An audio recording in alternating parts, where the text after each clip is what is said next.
আমরা এখন রানীপুকুর নাসিক নার্সারিতে আছি এবং এখানে আমাদের খাওয়া দাওয়ার ব্যবস্থা চলতেছে। খাওয়া দাওয়া শেষে আমরা আমাদের প্রশিক্ষণ গ্রহণের কার্যক্রম শুরু হবে। এই পর্যায়ে আমি দেখতেছি যে আদা চাষ কীভাবে করে।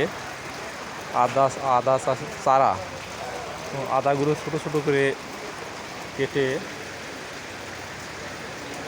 পটের মধ্যে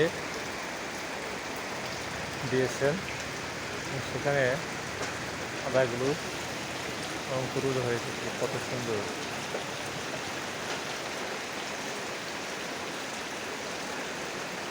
আমরা অনেক সময় বস্তায় কিংবা মাটিতে ডাঁড়া করে আইল বাঁধে দিয়ে সেখানে আদা রোপণ করি এবং অনেক আদা নষ্ট হয় এভাবে, এবং আদার অপচয় হয়, পরিশ্রম বেশি হয় এবং উৎপাদন যে কোর্স সেটিও অনেক বেশি হয়।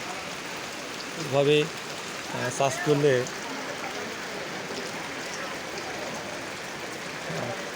কোস্ট কম হবে এবং আদাগুলো কেটে কেটে শুধু যেখানে চোখ আছে সেই চোখগুলোই শুধু এই পটের মধ্যে দিয়েছে, ছোটো ছোটো পট, এবং সবগুলোই গাজিয়েছে, খুব সুন্দর হয়েছে। এগুলো আবার আলাদা পাত্রে লাগানো হবে, আলাদা জায়গাতে লাগানো হবে এবং সেগুলো আদা চাষ করা হবে আর কি।